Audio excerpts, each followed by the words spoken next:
Hello and welcome back to the Enjoy Anime Talk Show.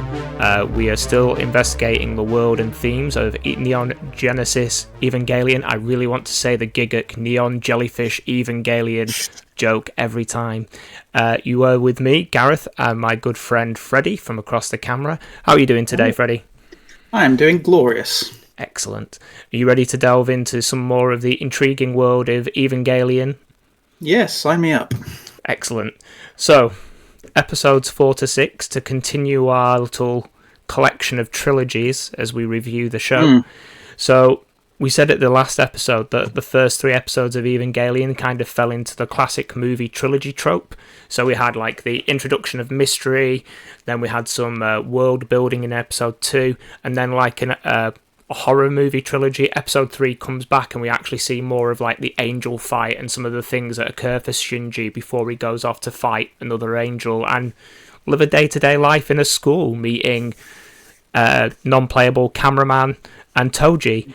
So let's have a look at episode 4. What have your notes got for this then? To really summarize it quickly, this feels like it's just a Shinji beatdown episode. He's basically told by everyone... basically, he's made to feel disposable by everyone. Yeah. Misato makes him feel disposable. His classmates do make him feel a bit disposable. Saying that, they're seeing people off when they're at the station. They've seen a lot of people off. So it's just like, you're just another person that we're seeing off. Yeah. I mean, Toji has an intriguing moment because at the... we discussed in episode 3, Toji has like an expectation and then he actually has the reality of the situation. So his expectation is if you pilot an EVA, you want to be a soldier and a warrior and it's what you've signed up for and it's what you're prepared for. And then he gets trapped in with Shinji in the entry plug, I believe the cockpit is known as. And he realizes that just because you do something, it's not necessarily what you want to do or how you feel about it. And then he has like the awkwardness of, do I call, do I not call? And I think we sort of get Shinji's side of this in this episode, don't we? Yeah.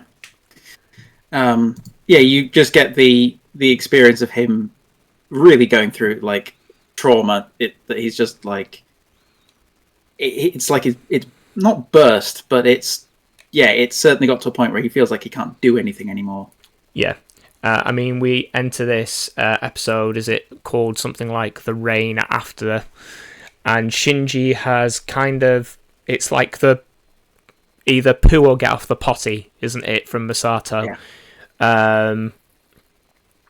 He's left. She doesn't know where he is. She's shouting for him, and she turns up to his empty bedroom. It's apparently 2015 and he's still listening to cassettes while he runs away on a train. And, you know, he's become accepted by Toji because Toji's like missing him at school. Like they go around to the house, don't they, to hand over a letter, is it? And they ask him where he's been and they're checking up on him. At this point, Shinji is riding a train, listening to the same song for hours, just getting to the end of the line, to the other side of Japan by the seams of it. As something I'd like to point out, do you think that him listening to the same track again and again is also sort of a subtle hint to it feels like his life is just doing the same thing again and again? That's a very interesting point. Perhaps there's like a lot of conversations that happen around this show, and the one that I fetched up last time is trauma, and perhaps that song's a safe space for him while he's processing everything that's happened to him. It could be, like you say, maybe he needs the safety of that repeating sound, because he does stop it, doesn't he, every time, and he rewinds to the same song, starts the song. It makes me think very much of a book called A Curious Incident of the Dog in the Night, which is a story about a young... it's a story about a lot of things, but the main character is a autistic gentleman who's really good at maths, and one day they wake up in his neighbourhood to discover his neighbour's dog has been stabbed with a pitchfork, and he's got like lots of interesting coping mechanisms, like he counts cars on the way to school on the bus. So if there's more yellow cars than red cars, it's going to be a good day. and if it's lots of red cars, it's going to be a bad day. And there's a next section towards the end of the book where he decides he's going to run away from his dad and find his mother, and he gets on a train, and it makes me think of the Shinji train experience, because he's got like, he doesn't want to be seen. So in the book, he actually, in The Curious Incident of the Dog in the Night, he hides amongst all the luggage, and hopes that no one sees him. And when he realizes people are getting stuff, he like pushes the luggage out to them. Whereas Shinji is very similar. Although he's not interacting with people, he just wants that safe space, and he sits on that very end seat, not wanting any interaction, and he doesn't interact with anything other than the cassette player. And again, we've spoken about things like Shinji's trauma, and these 3 episodes definitely go into a thick layer of not Shinji, not Toji, but as I was just about to say, going through an array of responses, an array of processes, but with so many underlying currents. Because when the train ends, he suddenly like realizes he has to leave the train, and then he goes to a cinema, and then something happens at the cinema that brings him to life, which is he sees a couple making out, and whether this is like a puberty thing, but he sees the couple, and like his eyes go from being like removed, glazed, like the sparkle in his eye comes in, and he realizes, maybe I need people. Yeah. And then he sort of ends his beatdown a little bit, like maybe it's a realization that he's really the one in control, not the other stuff, or a little bit. There's like some realization triggers in him. Maybe. It annoys me that, yes, he does have a little bit of a realization. He then sets off home, meets NPC cameraman. Yeah.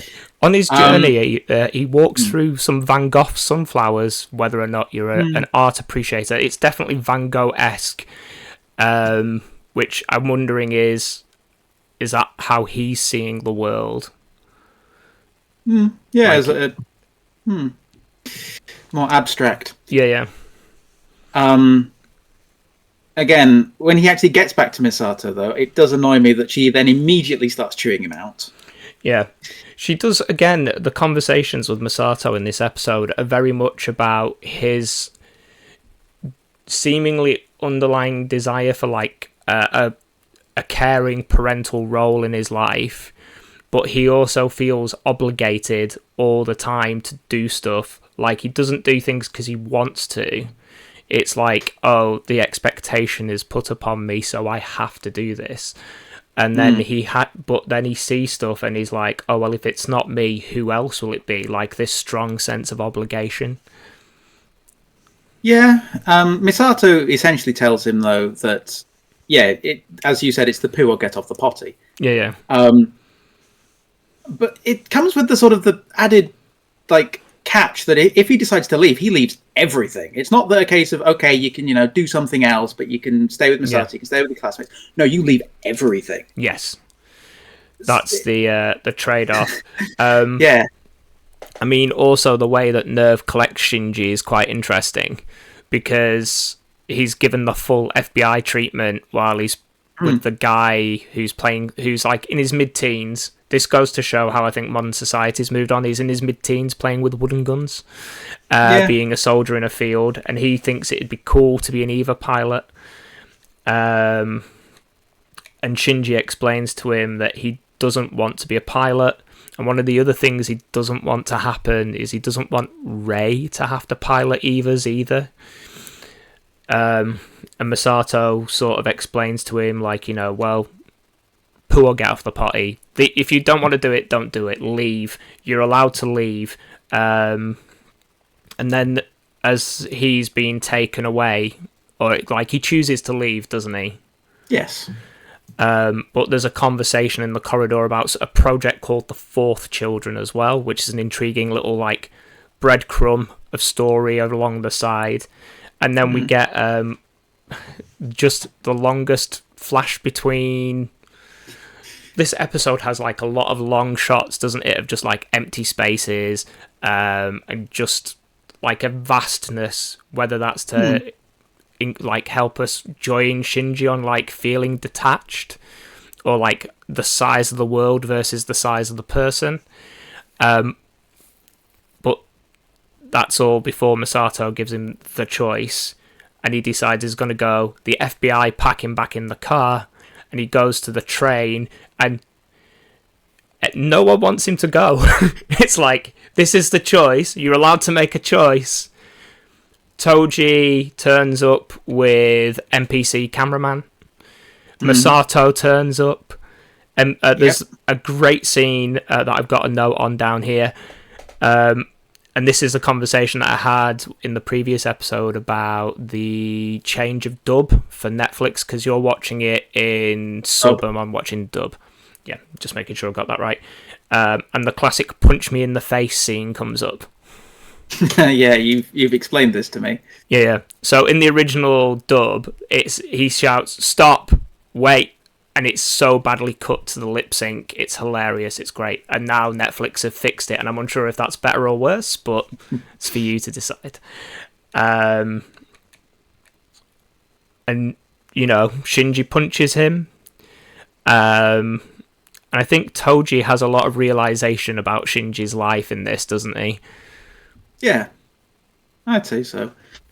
I also got the feeling that it also sort of, Shinji's, like, when he first punches Toji, Toji then says, "Oh, punch me properly." Yeah, do a real job. Yeah, I think that's, like, the first time that Shinji actually was like, actually, I might give this my all. Like, I'm not doing this. I'm doing it partly because of me, but also partly because of you. It's not just you're wanting me to do this. There is a part of me that also wants this as well. And I think it feels like the first time he's like, yeah, sure, I think he realizes that he is actually allowed things, and they're allowed to be his choice, like on his terms. Which is a little bit weird, because do you remember what he stays? We have like the longest the longest section of just staring into space, and they all think, oh, he's on the train, and the train leaves, and he's there, and he stays. But he turns to Toji and he says, "Oh, all those things, I'm a coward." And then, it's as if Shinji never left. Like, all that growth, he goes back to, I'm going to be a pilot. And we roll on to episode 5. One thing I'd like to say about the very end of that episode, that feels like, well, throughout the entire episode, it's like everyone's pointing a finger at Shinji, being like, you're making the choice, you're in the wrong, it's all your fault. Right. Misato especially is like, he needs to make up his mind. And it's like, you're not helping, though. Yeah. And then it feels like all the blame's being piled on Shinji. And then at the end, the only thing that makes it feel like Misato's apologizing is that she turned up. So, like, she came there to do whatever. She had the feels, she was late, didn't she? Yeah. And it's like, she never really apologizes, but it's like, that's probably as close as we're going to get. But it does feel like, that, as I said, the entire episode feels like a Shinji beatdown. Yeah. And no one's saying, well, it's not just him in the wrong. We are also partly to blame. Yeah. No, it's all him. Yeah. But, I completely see where you're coming from. I don't 100% agree with it. I think Shinji starts making some decisions for himself, but they're still born from expectation and obligation, not necessarily these are all my boundaries. Like, he's not quite built up the walls of self yet. They're still a bit flexible. But he wants to do things for others. He wants to help in the big picture sense, I think. Which is, I think that's the reason he comes back. But hence why he's like, I'm a coward, is deep down, he doesn't want to do those things. If he could have, like, the walls of self, he would walk away. But he feels the obligation. And the obligation, strangely, isn't It's not for the rest of Earth. It's not for the project. It's not for the Eva. It's not for his dad. It's not for Misato. It's for Rei. He frequently, he comments on things like he doesn't want her to pilot the Eva. He has flashbacks of her. He thinks of her a lot. And that moves us on really well to episode 5, which is called Rei Ayanami. I don't write the episode names and I just have the episode number. 1 second, and I can tell you. No, I can't because I closed the window. I'm sure it's something called like Rei Ayanami, the Iron Heart, or something like that. Someone will correct us, and I'll be happy to be corrected. The beginning of this episode, I have to bring up a point that we've spoken about off camera. Mm-hmm. So, the beginning of the episode, we get the prototype. We get Eva 00 reveal. We get the test. And during the test, we have a system fail. It's a level 3 error code, whatever that may mean. And the prototype automates itself, pulls out the entry plug, throws away the pilot. Yep. And then carries on fighting. And then proceeds to attack the wall as if it's done the worst crimes against humanity. Gendo, shown to have feelings, have emotions, not just to be the crazy dictator parent that we've come to over the first couple of episodes, runs and releases Rei by hand against a... Is it on fire or it's hot? The entry plug is hot. Steaming. It's steaming hot. And he burns his hands. And then we cut to a scene of Misato and Shinji walking to meet Ryoko, is it? The scientist? It's in my notes, but yeah. They go to meet the lady scientist. Sorry for the fans out there. But the thing that's interesting is they see Gendo's hands, and he describes the wounds in the dub as scars, not as wounds. So it makes me wonder if the scene we've just watched is non-linear storytelling. It's giving us the history of Rei and Gendo, rather than, this is happening today. Because usually scars require a healing time, wounds can be fresh, and there's some word choices that make me do that. And there's a conversation going on, like a voiceover as Shinji and Misato are going, and it goes something along the lines of Rei was picked for the school. She's like meant to be the perfect pilot.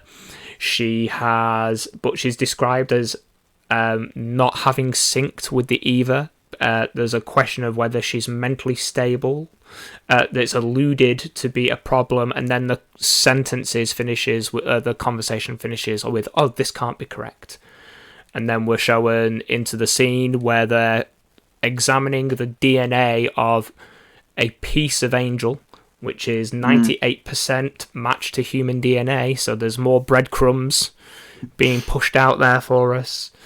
I know where we have a lot of DNA percentage to various other animals in the planet, but 98% quite up there. Yeah. And then we go back into the Misato and Shinji sections, and Misato really sees the need for Shinji's parental attention. Yeah, I think that she's sort of more willing to accept that she's like a guardian, his guardian.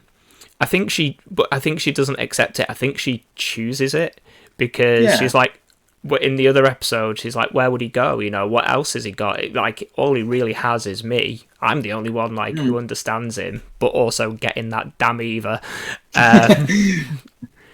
Those conversations. And then do we then cut to the school at this point? I think we cut to the school where Shinji's Rei obsession continues. Or are we still in the school? Are we still in the training section and that he sees Rei and Gendo talking? I'm trying to remember. I've got in my notes that it's... So after, you see... Rei must... It must be the scene where Rei's talking to Gendo. Yeah. But then, yeah, then it's after that you then have the school scene with the Because I have my amazing note during the school scene because it's PE and the Yep. boys are weirdly in the same school as the girl, but they're on some kind of like elevated platform and the boys are at ground level and they're doing sprints and the girls are playing like netball or basketball kind of thing. Something in a more revealing outfit. Yes. Yeah. Because the note I've got is NPC cameraman Atoji like eyeing up the girls and being very pubescent boys about the whole thing and talking about like, oh, look at that girl, and they see Shinji looking at Rei, and it's like, oh, is it the thighs you're looking at, or is it, as I in my notes I put Bazungas identified because in the dub that's how they describe Rei's breasts. Look at those Bazungas. And it was Toji. In case anyone's wondering, it's Toji that's Bazunga's identified. In the previous episode, a lot of the girls in his class also were describing Toji as a particularly, what would you say, bullish man? Yeah. He definitely is not backwards at coming forwards on those kind of things. And Shinji obviously gives them the whole brush off of like, no, I'm just curious about her. I kind of work with her, so I'm concerned about her. And then we cut to Masato's cooking evening. Yep. Which is apparently the secret is like if you want to eat food, just don't say Masato cooked it. And we have a great scene of Pen finding out, and he's like eating the curry. There's a very like, I'm not enjoying this moment. Just that I'll give it a try. Oh yeah. Oh god. Given that I'm a species that eats fish alive, this curry is absolutely disgusting. How could you do this to me? And the girls sort of pick up on Shinji's Rei attachment. Yep, Misato teases him about it, in fact. Well, both of them do. I don't think either of them really give him like a decent respite. Yeah, everything's like, oh, it's like this. Oh, well, if you say that, it must be like that. Although Reiko asks if Shinji can give Rei her new clearance card, which Masato, I believe, comments of, at least this way, when you're stalking her, you've got a legitimate excuse. Yeah. But we get I can't remember who says it, but I've got a quote here, and they're liking, these like, oh, be careful when you talk to Rei. She's a bit like your dad. From my memory, in the sub, she's described as having all thumbs. Yes. Which was different from you. You were surprised. It's just awkward. That. Just awkward. Yeah, it means the same thing. It's, I guess, just different translations. Correct. I think sometimes I know Cowboy Bebop has like the description of May Valentine Faye Valentine is basically, in the English they describe her as a lady with a tone, whereas in the sub they just call her a whore. That's from what a friend has told me. I've not watched it in the sub, but again, I'm happy to be corrected. They basically describe her as being morally ambiguous at best. Yeah, I can figure out a Japanese word that would probably fit. Probably. So Shinji, being a man of expectation and obligation, goes to Rei's apartment. Yeah. The keynotes I've got for Rei is she hates mail, she hates sunlight, but loves broken glasses. I would have thought you'd have picked up more on how her room is, just what the state it's in. It is like, it's a teenager's bedroom. It's all floor-drobe. Yeah. That's free real estate, baby. Yeah. Who needs furniture when the scattering across the floor works? Yeah, it's very Spartan. It's like a warrior's room because she's got like the bare minimum, the absolute, like, there is a bed, there is something to put things on, there is a desk. That's basically it. There is a room with a shower in it. Yeah. Like, even the kitchen that they walk through to get into the one room, which is seems to be permanently just set up as a bedroom. There's, like, nothing in the kitchen. You get a beautiful still shot as he goes in. That, like, she's just intravenously fed when no one's looking, just pushing around an IV bag. Well, so far, yeah, she's been in a hospital bed for most of the episodes. So. I mean, maybe it's a diet of choice by now. Who knows? But he goes in and he's very sort of polite, even though he kind of just lets himself in. He's like, "Hi, I've got this card. You need it to be able to pilot the Eva. Like, I don't mean to be rude. I'm just trying to help." And then his do you know what his first meeting of Ray is in the room? Well, I know she's naked because she's just come out of the shower, literally like stood inches away from him, and when he turns around, he falls into her in surprise. Yeah. Again, my notes say it's the Copperfield trope. Yeah. Although it's a lot more awkward than I think the standard Copperfield trope. But it's usually like some accident that then gets you to Copperfield. Yeah. I have the note of awkward boner time ? And Ray is completely like nonplussed about being nude in front of him. She's like, the whole experience, like, she's like, he's trying to hand her the card, she puts away the glasses, she gets dressed, she's not paying any attention to him at all. Like, who cares? And then he's she probably literally as relevant as the furniture in her room. Yeah, and then just she just looks like there's like nothing on. Everything's like she's a person on autopilot. Like, even the few responses that she has, I have noted down as robotic with vacant stare. And then he says something about, is this on the escalator where he follows her and he shows her the card? Because she tries to use the old card. Yeah. And he's moaning about Gendo. Yeah, he complains, I would say quite rightly, about the fact of how his father has treated him, and then she turns around and slaps him. Yeah. It's like, put some respect on that name. And I would have kicked her down the stairs. Again, I'm a viewer, so I'd have an external point of view, and I'd know possibly different things in the situation. And I'm not 14 either, but it would have been tempting. Yeah. And we get during this, we get a third angel attack. We're attacked by some kind of prism. Is it? It's like like a paperweight. Like a glass paperweight. Yeah.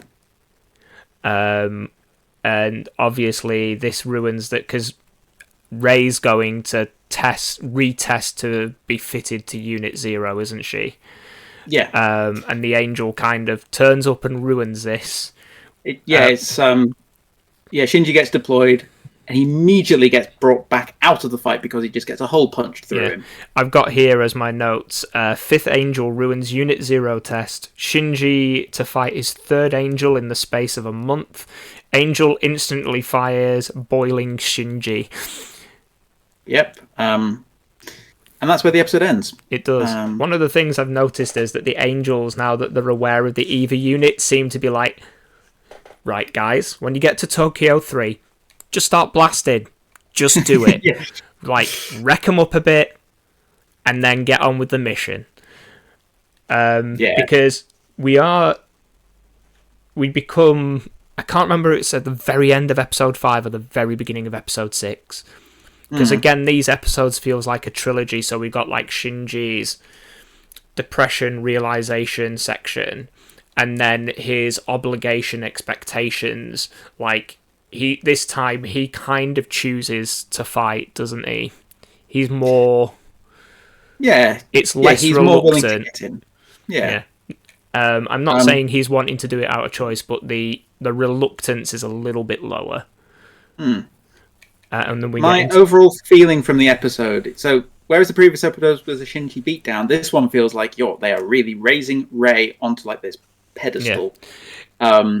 It's like she is Gendo's golden child, Yeah. his golden goose.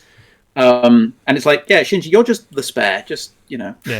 Do you get do the this thing feeling you that always say. Shinji's also putting her on a pedestal, like in a romantic kind of like, oh, she's the untouchable girl, and like she's like I can only observe her from afar so far. Possibly, yeah. Honestly, I think in these 2 episodes, I wasn't really picking up. I was picking up that he had an interest in her, but I wasn't picking up a romantic interest. I was like, it may lead to something, but as at this moment, I've not seen like he's not beyond the bit where she was naked.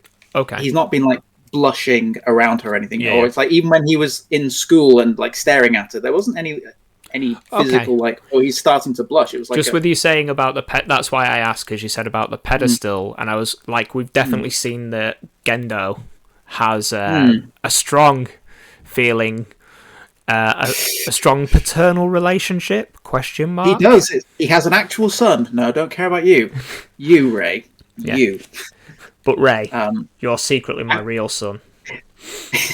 It does feel like a little bit like, Ray, you are a very moldable individual, and I will mold you to be the perfect Eva pilot. instrument. Yeah, Eva pilot, but yeah, you will be my perfect instrument. Gendo out and I will there love with the you strong. for Yeah, it. Gendo with the strong. I love tools vibe.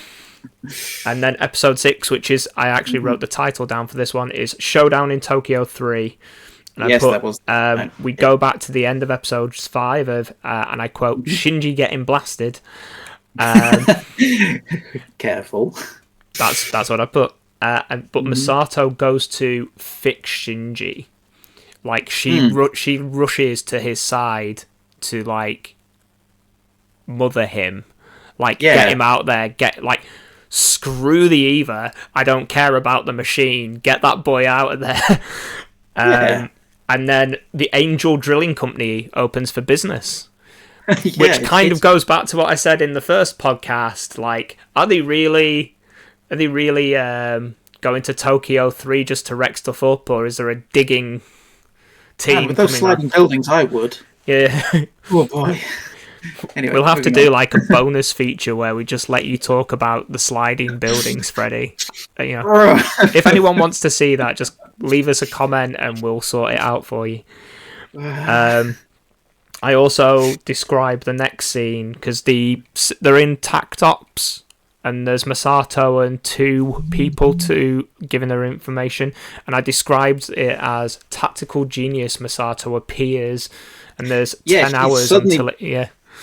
She just sort of assumes this, I wouldn't say she dons like a metaphorical cloak and just takes charge. She's like, so before you've seen, as we described, she flip-flopped. Misato being, she's the woman in the military, not a military woman, but woman in the military. You've seen that side of her, you've seen the home side of her, and then all of a sudden you've seen that, she's in large charge. And in charge, yeah. Yeah. How do you feel about this new personality reveal that she gives to us? Again, it's nice to see like more, whether you'd say it's depth or another side character to her. development. Yeah, it's good. It backfills some of like the previous issues I had. But it's good. We'll see. We'll see if it comes back. Again, we've only seen it for 1 episode so far. So we cut back to the melted Eva. We see Ray errors in Unit 0. Basically, nothing's looking good at this point, and she's told there's 10 hours until it hits. Like, it bores through all the defenses and gets in. That I described do you remember the plan? The plan? The plan. So I described it, and I've quoted it as big brain plan, which is they calculate how far the Angel can shoot, so they decide the plan is to have a gun that can shoot further than the Angel can shoot. That might be why I described it as big brain. Well, given that everything inside its area is just insta-kill, you want to not be in the insta-kill area, and even then, when they enact the plan, it's still within vaguely insta-kill area. So we'll get to that. They work out the plan. Do you remember I've made a note of this. Do you remember the success rate this is apparently the most successful that any of the plans will be. The predicted probability of success. No, because my brain is muddling it up with other information. Okay. Carry on. 8% success rate. Okay. That is so humanity. Basically, humanity's chance is like worse than a dice roll. A standard 6-sided dice roll. I know you and I play games with other polyhedrons. Yes. But it's like not great. And even to make this plan work, they don't have the tools. Yeah, they have to. The note I've got here and quote is borrow a bigger gun. Yeah, I would have said they're requisitioning it from research and development. Yep. And basically just like, oh yeah, we're stealing all of Japan's electricity. Get wrecked. Yeah. I also enjoy how the plan basically is, guys, what we're going to do is channel all of our resources into one big old gun in a rail cannon formation. And what we're going to do to stop being shot at is have someone hold a big sheet of metal in case we miss. And then I like how someone goes, what happens if we miss? And there's, it will take... I've not made a note of this, but I've made a note that the shield can last for 17 seconds while they have to get all of Japan's energy rounded up again. Yeah, heard that energy. Yeah. In my head, I just have the image of Nerv agents with just long sticks. Like, I was thinking like lassos. Yeah. And then we cut to Rei and Shinji suiting up. There's a little conversation there. There was the conversation. I was more interested in the difference in how they keep their clothes. Shinji folds them all up nice and neat, and Rei just leaves them where they fall. Yeah. Which I thought was actually a good analogy, probably of how the headspace is. We should do a fake advert for the podcast, and it should be sponsored by Floordrobe, and it's just the scenes of Rei discarding clothes. Did you know that only for $100 a month you could have a Floordrobe? Wow, that's premium. Yeah. The walls and the ceiling to go with it. No, they're extras, I'm afraid. Yeah. We end up with... So I'm just trying to make quick sense of my notes. There we go. So we have the build-up. Shinji rejects the Eva again. Rei tells him to stay. Rei makes Shinji feel disposable again. Yeah. What a great... Carry on that beatdown. Yeah, what a great friend. I put NPC cameraman loves an Eva unit because they've obviously got them all prepped up and on transport and stuff. He's there. Oh boy, does he love himself a mech. Then we cut to the battle. Yeah, it was a good scene, that, yeah. Yeah, which is like one of the most like chill fights I can think of in anime. Like, it's more the tension, isn't it, than here's cool ninja robot stuff. It's like, we need to get everything up. Like, a little bit Apollo 13, if you've ever seen that movie. I have not. Where they're sort of like cookie cuttering and like jamming things together to make them fit. So they're trying to get like all the gun set up, or getting all the stuff, all the measurements, all that exciting detail stuff that everyone loves. Masato gives Shinji a key piece of advice for the mission. Don't miss. Cool. It's like right up there with just win. What I mean? It just works. But there is one scene I need to make my important scene announcement. We see Pen in an intense staring moment, enjoying that like last cigarette kind of energy, like, oh well, if this goes wrong, I'm going to enjoy this skyline moment. So that's my second important Pen reference between the two podcasts. I bet that's why you're in this, isn't it? You're not invested I'm exclusively here for the Shinji and penguin. Ray. Yeah. We get the shot. We do. With He a misses. very nice. Well, he doesn't miss. Yeah, it's you get the nice scene where the two shots almost go past each other, and you get that sort of. I would have almost said a yin yang. Yeah. The way that it sort of interacts with each other. Yeah. Basically, the angel's like, oh, I can't shoot you, but I can shoot the beam. I took it to be more, I can, because it was described how there were different energy Earth's gravity and a bunch of different things that affected the trajectory of the shot, and it's like, I can interact with those though.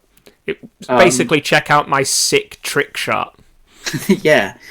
And then the second, we get the he can reach them shot. Yep. As Ray turns up with her big slice of bread to project Shinji with. Yep. There's some severe toasting going on. Yep, she gets melted. She gets a little bit melted. I may have the description of melted Ray. With you talking about bread, it's just going to be cheese on toast. You do make the best cheese on toast, which is a complete and aside. But it is. If you ever meet Freddie, get him to make you cheese on toast. It's amazing. Yeah. Thank you. But yeah, we get basically both the Angel and Shinji racing to recharge their guns. Yep. Because I don't know, maybe this is me, there's like a physiological thing for the Angel, like it needs to generate the energy. It makes me think a little bit like the Venom symbionts from the Spider-Man universe, where like everyone's like, oh, they've got infinite webbing, and it's like, no, it's literally like throwing out the molecules of its being, so like firing its blood at you, so they have to consume stuff to regenerate, and it seems like there's a little bit of that with this Angel. Maybe that's just me thinking too much about it. I was more seeing it that it must have had like an internal reactor, whether biological or mechanical. Okay, yeah, I can get behind that. It's got to, if it's got to like produce the same amount of energy as the entirety of Japan. Yeah. And it's not got the same sort of space as the entirety of Japan. It's a little bit smaller, I noticed, yeah. Yeah. I'd imagine, using I forget the name of the equation. I think is it Einstein's? No, it's not. E equals mc squared. Yes, in order to get the energy from that kind of reactor, you'd probably have to consume some form of matter. Yeah, there's just just an army of gerbils on little pedal bikes inside, going furious with their little legs, turning the dynamo. Oh, so that's what the Angels are. They're just it's just a lot of rodents angry gerbils. Of various We've broken it. We've only got 20 more episodes to watch, and I've ruined it for everyone. It's gerbils. With a postal thumb. We pulling it back. We get the shot. It happens, boys. We shoot it. We get the Independence Day moment. We destroy the Angel Drilling Company. The Texas Angel is destroyed. It just found oil as well. It was just getting good. Who knew that 1 in 3 Angels lose their big oil shot when...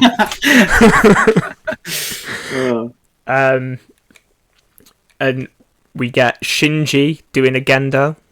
Yep, he rushes out to rescue Ray. Even though I think Ray says, "Don't rescue me."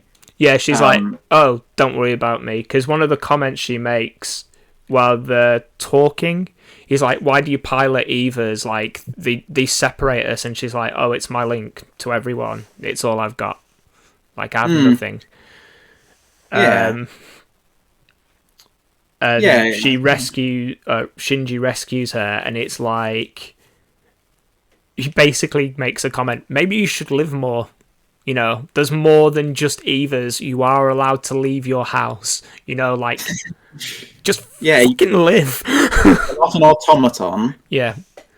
you do have evidently quite suppressed emotions, but you do have them. Yeah, they're in there, rattling around. Which, again, then comes onto the idea that when I think he tells her to smile, she has a flash of Gendo. Yeah. I think she knows he's his son. So I think she's like, oh, it's like a younger dad. It's not this hand gesture yet. It's not the uwu. Uwu finger point. Well, I noticed you used the word yet there. Yet. But, you know, I think that's how it ends. It's basically Shinji telling her to, you know, you've got a life, you need to live it. In modern slang, touch grass. Yeah. I mean, to be fair, once he rolls her out of the capsule, she's probably in a field. Yeah, Now, I wasn't sure. I'd like your opinion on this. When she smiles, because you just had the flash of Gendo, do you think it's that? Yeah, you seem like you think that she's realizing that. Oh, this is Gendo's son. I'm seeing the similarities, or is it your? I thought it was a case of that she was remembering Gendo's smile to copy it. Like she's still looking to Gendo for what to do. Yeah. I can see both sides of this, and I agree. I can agree to both of them, like at the drop of a hat, because I think she makes a realization that she's been shown the same kindness that Gendo's showing her from Shinji, but even though she's been fairly relentlessly beating him down. Yeah. But I think, again, going to the curious incident of the dog in the night, the main character, when he goes to school, he explains how his form of autism, he struggles with facial expressions, body language. And he said, like, oh, when I was really young, people showed me a smiley face and said, this is happiness, and an upset face. And he used to carry with him in his pocket, and he'd pull it out. In the description in the book is that he would take out the facial expression chart and like hold it up sneakily and compare the images. And I think in Ray's head, because she does the smile that Gendo does when he sees that she's okay. Yeah. Like she replicates the facial motion rather than maybe that is Ray's smile. Maybe she's like, I've learned this. I've got it down pat. It's in here. It's in the memory banks. If Gendo's happy, this is what Gendo does. And I do love me a bit of Gendo. I'm going to do that. Yeah. I think in this case, less is more. The storytelling hasn't specified that it's either one. Yes. Which then means it can be both. And because they haven't said it, less is more. Yeah, it's a little bit of a Socratic question, which is, if you don't know what a Socratic question is, a question that leads to more questions, which is usually the best kind of question because it means you're developing awareness and you're willing to challenge your own opinions and other people's opinions. And I think that is a good point to leave it on while we can think and debate about this. Do you feel we've missed anything this week, Mr. Fred? In terms of episode, no. The last thing I'd like to state is to finish off the trilogy, as we explained it as a trilogy. Mm-hmm. First one being Shinji Beatdown, second one being Ray's the Golden Goose. She's lifted on a pedestal. This one definitely then feels like, despite the fact they both have flaws, they can lean on each other. Yes. Which in a sense, it kind of... They don't have to be alone. I've been using terms that's like Shinji's put down, Ray's been lifted, but then in this it's like they're actually suddenly very similar in terms of level. So again, there's a lot of reasons as to why that might be, but that's the feeling I get. So we will leave you with the Fred comment of the yin and yang of Ray. Would you agree with that notion? I'm not going to comment. Okay. If you are watching this on YouTube, feel free to comment and you can tell us how you think of that. Thank you for joining us this week. We will see you again soon for episode 3, where we run through episodes 7 through 9. Thank you for joining us. Thank you, Freddie. Thank you very much for having me. You're welcome. We'll see you again. Bye, folks. Bye bye.